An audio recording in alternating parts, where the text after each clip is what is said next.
नमस्कार दोस्तों, कैसे हैं आप लोग। उम्मीद करता हूं सभी लोग स्वस्थ होंगे और मस्त होंगे। स्वागत करता हूं आपका गौतम सीटेट क्लासेस में। तो चलिए मित्रों, आज की क्लास स्टार्ट करते हैं। भाई आज जो हमारी क्लास है वो हिंदी पैडा की क्लास है और ये हमारी 26 क्लास है।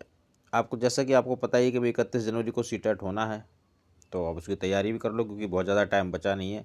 एक ट्रिक है आपके लिए, जो पुराने बच्चे हैं वो तो जानते हैं कि सर पॉजिटिव और नेगेटिव की बात कर रहे हैं। लोग जो नए हैं उनको ही बता दूं कि मेरा जो पढ़ाने का तरीका है वो पॉजिटिव और नेगेटिव का तरीका है। अगर आपने इस पॉजिटिव और नेगेटिव के तरीक़ों को सीख लिया तो मैं गारंटी देता हूँ कि 15/15 आएंगे। और वो बच्चे कमेंट जरूर करें जिनके 15/15 आना शुरू हो चुके हैं। उनके कमेंट पढ़ता हूँ तो मुझे अच्छा लगता है और दूसरे लोगों को उससे मोटिवेशन भी मिलेगा कि मेरी क्लासेस को देखें और उनको उससे फ़ायदा भी होगा। तो चलिए नेगेटिव और पॉजिटिव से आज सॉल्व करते हैं हम हिंदी की पैडा। Question number 336। भाई जिन बच्चों के पास पीडीएफ हो अपनी पीडीएफ निकाल लो और जो मैं बताता हूँ जैसे यहाँ पे मैं वर्क करता हूँ सेम वैसे ही वर्क करें और जो चीज़ें मैं बताता हूँ उनको आप लिख लें, नोट डाउन कर लें। तो वो आपके लिए थ्योरी का काम करेंगे, इससे ज़्यादा थ्योरी सीटेट में आएगी नहीं। उच्च प्राथमिक स्तर पर यह जरूरी है कि बच्चे क्या करें, पॉजिटिव चीज़ करें। देखिए प्रश्न को इस तरह से पढ़ने की हैबिट बनाइए कि वो पॉजिटिव पूछ रहा है या नेगेटिव, और इसके बाद फिर पॉजिटिव और नेगेटिव वर्ड्स ढूंढिए। जो वर्ड्स मैं बताता हूँ उन वर्ड्स को आप लिख भी लिया करो। तो चलिए ढूंढते हैं पॉजिटिव वर्ड। भाषा के आकलन के लिए की जाने वाली सभी गतिविधियों में समान रूप से हिस्सा लें। समान, नेगेटिव। देखो हर बच्चा समान रूप से भाग ले ये पॉसिबल नहीं है। क्यों? क्योंकि हर बच्चे में इंडिविजुअल डिफरेंसेस होते हैं। भाई जो आप गतिविधि करा रहे हो सकता है बच्चे की उसमें रुचि ना हो, तो वो समान रूप से कैसे उसमें भाग ले लेगा। हो सकता है उसकी रुचि किसी और में हो। तो ये जो समान है ये नेगेटिव है।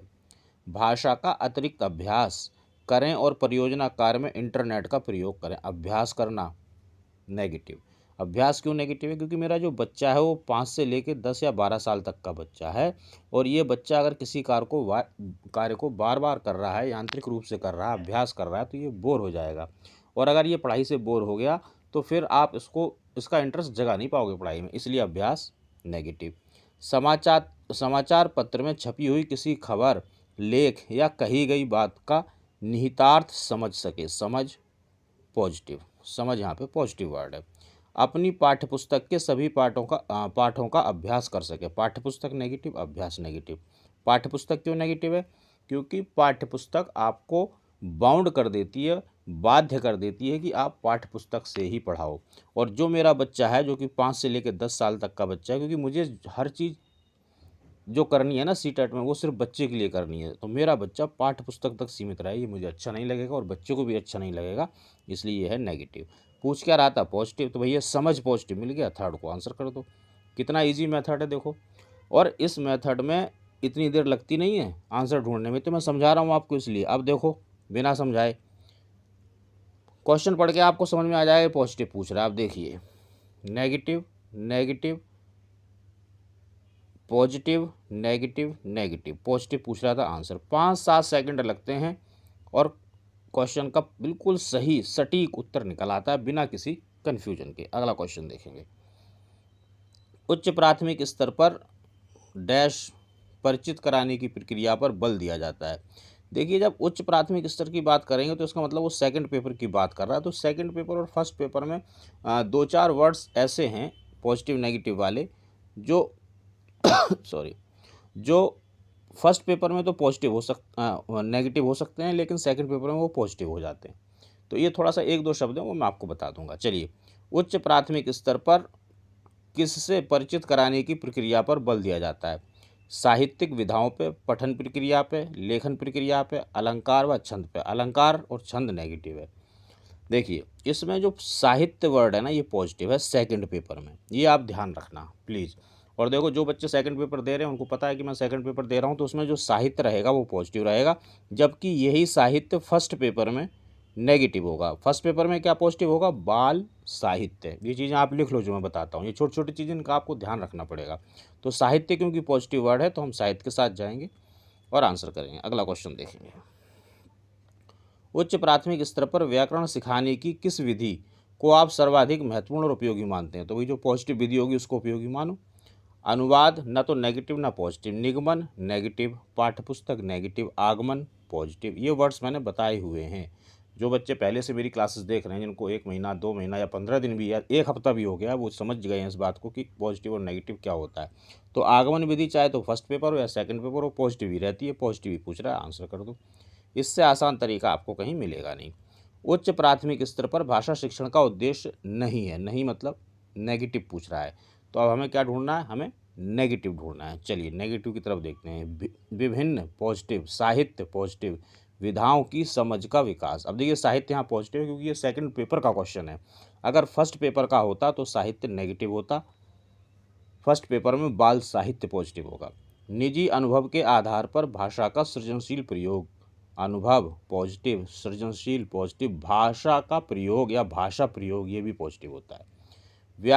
भाषा के व्याकरणिक बिंदुओं की परिभाषाओं को जानना, व्याकरण नेगेटिव, परिभाषा नेगेटिव। भाषा की बारीकी और सौंदर्य बोध को समझने की क्षमता का विकास, बोध और समझ दोनों पॉजिटिव हैं। पूछ क्या रहा था भाई? नेगेटिव पूछ रहा था। देखो ये रहा नेगेटिव, ये रहा नेगेटिव, इसको आंसर कर दो। तो बहुत ही आसान तरीका है, बस क्या करना है आपको? नेगेटिव पॉजिटिव को सीखना है, इसकी प्रैक्टिस करनी है। प्रैक्टिस करने का सबसे बेहतरीन तरीका ये है कि मेरे पास सीटेट से रिलेटेड लगभग 32-33 पीडीएफ हैं, जो इसी प्रकार के प्रश्नों की पीडीएफ हैं। या तो सीटेट में आ चुके हैं या आएंगे या आ सकते हैं, दोनों चीज़ें। तो आप ये पीडीएफ्स मुझसे ले सकते हैं और इन पर प्रैक्टिस करते हैं। इसमें लगभग 3000 प्रश्न हैं। तो जब आप नेगेटिव पॉजिटिव की 3000 बार प्रैक्टिस कर लोगे, यानी कि एक ही मेथड की 3000 बार प्रैक्टिस कर लोगे, तो आप हो जाओगे नेगेटिव पॉजिटिव में परफेक्ट। और फिर बताओ सीटेट रोक सकता है क्या कोई आपका? 101% क्लियर होगा। और जिन बच्चों ने पीडीएफ ले रखा है वो प्लीज़ कमेंट करके बताएं कि उन्हें फ़ायदा इससे हो रहा है या नहीं हो रहा है। अगला क्वेश्चन देखिए। भाषा की नियमबद्ध प्रकृति को पहचानना और उसका विश्लेषण करना उच्च प्राथमिक स्तर पर भाषा शिक्षण का कैसा उद्देश्य है? देखो आप सोच रहे हो कि आज सर ना उच्च प्राथमिक स्तर यानी कि सेकंड पेपर के प्रश्न ज़्यादा करवा रहे हैं। एक्चुअली मेरे पास व्हाट्सएप पे कई बच्चों ने मैसेज भेजे हैं कि सर सेकंड पेपर के हिंदी के भी कुछ करवाओ। तो आज मैंने थोड़ा स्पेशल ले लिए हैं वो प्रश्न। हालांकि दोनों पेपरों के लिए, जैसे हिंदी की मैं पढ़ा कराता हूँ, दोनों पेपरों के लिए वो फ़ायदेमंद है। एक दो शब्द हैं वो मैं आपको बता देता हूँ। जैसे साहित्य की बात की, साहित्य यहाँ पे पॉजिटिव होगा और फर्स्ट पेपर में नेगेटिव होगा, बस ये ध्यान रखना। चलिए, भाषा की नियमबद्ध प्रकृति को पहचानना और उसका विश्लेषण करना उच्च प्राथमिक स्तर पर भाषा शिक्षण का कैसा उद्देश्य है? ये देखो इसका मुख्य उद्देश्य है। मुख्य उद्देश्य क्यों है? क्योंकि भाषा की नियमबद्ध प्रकृति, यही तो भाषा की परिभाषा है। तो अब भाषा की परिभाषा को और भाषा को तो हमें समझना ही पड़ेगा। जब तक हम मुख्य उद्देश्य लेके नहीं चलेंगे तब तक भाषा को कैसे समझेंगे? इसलिए मुख्य उद्देश्य है। एकमात्र नेगेटिव हो गया। एकमात्र, मात्र, ही, सिर्फ, केवल, ये वर्ड नेगेटिव है, आप इनको लिख लीजिए। इन दोनों का कुछ खास मीनिंग है नहीं यहाँ पे। चलिए, उच्च प्राथमिक स्तर पर बच्चों के भाषा विकास के लिए जरूरी है कि डैश समृद्धि का भाषा डैश व अन्य विषयगत शिक्षण युक्तियों में प्रयोग किया जाए। तो चलिए, पॉजिटिव चीज़ ही होनी चाहिए, नेगेटिव तो होगी। तो पॉजिटिव देखते हैं। साहित्य पॉजिटिव, साहित्य पॉजिटिव, बाकी इनमें तो कोई वर्ड पॉजिटिव नहीं है, इसमें भी कोई पॉजिटिव नहीं है। मैं बता रहा हूँ कि सेकंड पेपर में जो साहित्य है वो पॉजिटिव है, ध्यान रखना, जबकि जो साहित्य फर्स्ट पेपर में नेगेटिव हो जाता है। तो अब हमारे पास दो आंसर है, कलात्मक और भाषिक। अब क्योंकि हम भाषा की बात कर रहे हैं तो आंसर जाएगा फोर्थ। कला की तो बात कर नहीं रहे, भाषा की बात कर रहे हैं और साहित्य हमारा पॉजिटिव है ही। देखिए, इस तरह से जब आप ट्रिक लगाएंगे ना तो आंसर आपका बिल्कुल करेक्ट जाएगा। घबराना मत कि सर ये तुक्का मारना सिखा रहे हैं। ये तुक्का नहीं है, परफेक्ट मेथड है। 7-8 वर्षों से मैं इसी मेथड का प्रयोग करके अपने इंस्टीट्यूट पे 100% रिजल्ट देता हूँ। आप भी इसका फ़ायदा उठाएं, घबराएं बिल्कुल मत। जो मैं बता रहा हूँ उसका प्रयोग करें और फिर आप प्रैक्टिस करके देखिए, आपके अपने आप ही नंबर बढ़ने लगेंगे। उच्च प्राथमिक स्तर की हिंदी भाषा की पाठ्य पुस्तकों में हिंदीतर भाषा को भी जगह मिलनी चाहिए, इस कथन का औचित्य नहीं है। नेगेटिव ढूंढेंगे भाई। चलिए, हिंदी भाषाओं के माध्यम से संवेदनाओं को विस्तार देना पॉजिटिव। हिंदीतर भाषियों के आक्रोश को शांत करना। आक्रोश वर्ड्स देखो सुन के ही नेगेटिव सा लग रहा है, हालांकि मैं ये नहीं कह रहा कि नेगेटिव या पॉजिटिव है, लेकिन इसको पढ़ के पूरे को एक नेगेटिविटी फील हो रही है, तो इसको होल्ड पर रखेंगे। हिंदीतर भाषा के साहित्य से परिचय कराना, साहित्य पॉजिटिव क्योंकि सेकंड पेपर का है। हिंदीतर भाषा की रचना शैलियों से परिचित कराना, तो ये भी ठीक लग रहा है, बस यही नेगेटिव लग रहा है, इसमें नेगेटिव सेंस आ रहा है। देखिए, कई बार आपको नेगेटिव वर्ड नहीं मिलेगा लेकिन सेंस नेगेटिव मिलेगा, तो उसको नेगेटिव ही करना आप। अगला क्वेश्चन देखेंगे। विद्यार्थियों की पढ़ने में रुचि जगाने एवं भाषा ज्ञान में वृद्धि के लिए पाठ्यपुस्तक के अतिरिक्त और क्या किया जाना चाहिए। यहाँ से चलते हैं फोर्थ से। समाचार पत्र पोस्टर का निर्माण करवाया जाना चाहिए, पोस्टर नेगेटिव। पाठ्यचर्या सहगामी क्रियाओं का अधिक से अधिक आयोजन किया जाना चाहिए, अधिक से अधिक या कम से कम नेगेटिव होता है। आप ध्यान रखें कि कहीं पे भी अति नहीं होनी चाहिए। जैसे ही अति होने लगेगी हमारा बच्चा बोर होने लगता है, और ऐसी कोई भी चीज़ जो बच्चे को अनकंफर्टेबल फील करवाए वो नेगेटिव होती है। अति नहीं होनी चाहिए, बस ये आप ध्यान रखना। कोई सेंटेंस जैसा जो अति दिखा रहा है वो नेगेटिव होगा। पठन सामग्री विकसित की जा सकती है। अब देखिए, क्योंकि ये भी नेगेटिव, ये भी नेगेटिव और ये भी नेगेटिव, जब ये 3 नेगेटिव है तो आंसर तो यही होगा। और ऐसे कई प्रश्न आएंगे जिन्हें देख के आपको उस ऑप्शन को देख के लगेगा कि यार ये तो आंसर हो ही नहीं सकता, और कई बार वही आंसर निकल आता है। तो वो आंसर कैसे निकलता है, वो ऐसे निकलता है कि नेगेटिव नेगेटिव नेगेटिव, जब 3 ये नेगेटिव हैं तो आंसर तो यही होगा। अब इसमें कुछ हो या ना हो। अगला, अब देखो क्वेश्चन ही पढ़ लो। जैसे विद्यार्थी के पढ़ने एवं रुचि जगाने, भाषा ज्ञान में वृद्धि के लिए पाठ्यपुस्तक तो है ही है, कुछ उसको और मटेरियल भी दे सकते हैं, कहानी की किताब दे सकते हैं, कविताओं की किताब दे सकते हैं, किसी भ्रमण यात्रा संस्मरण इस तरह का दे सकते हैं। क्योंकि अगर उच्च कक्षाओं में बच्चा है, सेकंड, अगर मैं कहूँगी ये सेकंड पेपर का क्वेश्चन है, तो उस हिसाब से बच्चा 7वीं 8वीं क्लास में इतना होता है कि वो और किताबों को पढ़ सकता है, कॉमिक्स पढ़ सकता है। तो ये पठन जो सामग्री है अतिरिक्त, इसको विकसित हम कर सकते हैं। उच्च प्राथमिक स्तर पर बच्चों के भाषा या आकलन की दृष्टि से सबसे महत्वपूर्ण प्रश्न कौन सा होगा, वही होगा भी जो पॉजिटिव होगा। महत्वपूर्ण वही चीज़ होगी जो पॉजिटिव होगी। और देखो, पॉजिटिव नेगेटिव कोई तुक्का नहीं। मैं आपको बार बार बताऊँ कि मैं लगभग अभी तक मेरे चैनल पे मैंने 1300 से 1400 जो प्रश्न हैं वो करवाए हैं, और सारे के सारे सीटेट के ही प्रश्न हैं, और सब नेगेटिव पॉजिटिव से कराए। तो देखो, अगर तुक्का होता तो 10 20 50 100 क्वेश्चनों में लग जाता, 1300-1400 में या नहीं लगता। और आगे भी मैं इससे ही कराऊंगा, क्योंकि मेथड ही यही है सीटेट का। बस इसको आपको समझना है। आपको पता नहीं था तो आप कर नहीं पाते थे। अब क्योंकि मैं बता रहा हूँ तो भाई आप लोग इसका फ़ायदा उठाएं। चलिए, पॉजिटिव पूछ रहा है। नीलकंठ की नृत्य भंगिका को अपने शब्द चित्र में प्रस्तुत कीजिए। अपना शब्द, अपना ये शब्द किसके लिए आ रहा है, ये बच्चे के लिए आ रहा है। और अपना कोई भी चीज़ अगर बच्चे के लिए आ रहा हो तो वो पॉजिटिव होती है, ध्यान रखना। अगला देखेंगे, मोर मोरनी के नाम किस आधार पर रखे गए। कोई एक आधार रहा होगा, उस पर रख दिए होंगे।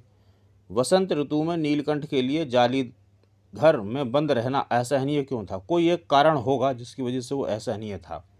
लेखिका को नीलकंठ की कौन कौन सी चेष्टाएं बहुत भाती थी। होंगी 1-2 चेष्टाएं जो भाती होंगी। तो यहाँ पे एक आंसर, यहाँ पे 2 और यहाँ पे भी 1। लेकिन जब आपने कह दिया कि जो नीलकंठ था उसकी जो नृत्य भंगिका थी उसको अपने शब्दों में लिखो, फिर तो बच्चा अपने शब्दों में लिखेगा, कुछ भी लिखेगा, खुद से करेगा, सीखेगा। और जहाँ बच्चा ज़्यादा सीखे, जहाँ बच्चा क्रियात्मक हो, जहाँ बच्चे की कल्पना को पर मिल रहे हों, जहाँ बच्चा कंफर्टेबल फील कर रहा हो। देखो, यहाँ कंफर्टेबल फील कर रहा है क्योंकि आपने कह दिया बेटा अपने शब्दों में लिख लो, तो अब उसको कोई डर ही नहीं है, कोई चिंता ही नहीं है। तो उसी को आप आंसर करेंगे जिसमें बच्चे का फ़ायदा हो, बच्चा ज़्यादा सीखे, बच्चा कंफर्टेबल फील करे, बच्चे के लिए लचीलापन होना चाहिए। अगला क्वेश्चन देखेंगे, भाषा अर्जित करने के संदर्भ में क्या सर्वाधिक महत्वपूर्ण है। पॉजिटिव चीज़ होगी भाई, सर्वाधिक महत्वपूर्ण तो वही चीज़ होगी जो पॉजिटिव है। तो भाई मेरी बात मान जाओ, पॉजिटिव और नेगेटिव सीख लो। सीखने का तरीका बड़ा आसान है। आप जिस सब्जेक्ट की भी क्लास देख रहे हैं, हर सब्जेक्ट की क्लास सीरियल वाइज देखें। जैसे अब ये 26वीं क्लास है ना, तो पहली क्लास को पकड़ो, पहली क्लास से देखना शुरू करो, दूसरी, तीसरी, चौथी और 26 तक आओ। तो यहाँ से यहाँ तक आने में आप ये समझ लो कि आपको 90% जो आपके हिंदी के नेगेटिव पॉजिटिव हैं वो आपको समझ में आ जाएंगे, और फिर आप फटाफट आंसर करने लगोगे। बस एक काम और करना है कि जब आप क्लास देख रहे हैं, वीडियो देख रहे हैं, तो उसको स्किप मत करना। क्योंकि अगर आपने वीडियो को स्किप किया तो क्या होगा, आपको ये बात समझ नहीं आ पाएगी कि पॉजिटिव क्यों पॉजिटिव है, नेगेटिव क्यों नेगेटिव है। क्योंकि जो मैं क्लैरिफिकेशंस देता हूँ वो तो आप स्किप कर रहे हैं, तो आपको समझ में कैसे आएगा। फिर मेरे पढ़ाने का कोई फ़ायदा नहीं, ना कोई औचित्य है। इससे अच्छा तो आप कहीं पे भी पढ़ लो। तो आपको ये 2 तरीके अपनाने हैं, आप नेगेटिव पॉजिटिव सीख जाओगे और फटाफट आप आंसर करने लगोगे। चलिए, भाषा अर्जित करने के संदर्भ में क्या सर्वाधिक महत्वपूर्ण है, जो चीज़ पॉजिटिव है। तो पॉजिटिव देखेंगे, विद्यालय परीक्षा प्रक्रिया, परीक्षा नेगेटिव। भाषिक पठन सामग्री ना नेगेटिव है ना पॉजिटिव, इसको होल्ड करेंगे। समृद्ध भाषा परिवेश, कहीं पे भी आए पॉजिटिव करना। संचार माध्यम का अधिक प्रयोग, मैंने बताया जहाँ पे अति हो रही हो, वो लगभग नेगेटिव होता है, इसलिए वो उसको होल्ड पे डाल देते हैं। वो पॉजिटिव पूछ रहा था, प्रॉपर पॉजिटिव हमारा मिल गया है, तो कोई टेंशन वाली बात नहीं, आंसर करके आगे बढ़ जाओ। तो मित्रों ये क्लास थी, उम्मीद करता हूँ क्लास आपको अच्छी लगी होगी।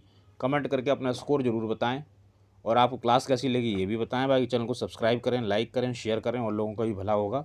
सीटेट से रिलेटेड कोई भी प्रॉब्लम है, इस नंबर पर मैसेज करें आप। जब भी मैं आपका मैसेज देखूंगा उसका जवाब ज़रूर दूंगा, आपकी पूरी हेल्प करूंगा। आपको पीडीएफ चाहिए, नोट्स चाहिए, गाइडेंस चाहिए, कुछ भी, एनीथिंग जो आपकी सीटेट को क्रैक करने में हेल्प करे, वो सारी चीज़ें मैं आपको प्रोवाइड करवाऊंगा। चलिए मित्रों, मिलेंगे अगली क्लास में। तब तक आप लोग मेहनत करते रहिए, स्वस्थ रहिए और मस्त रहिए।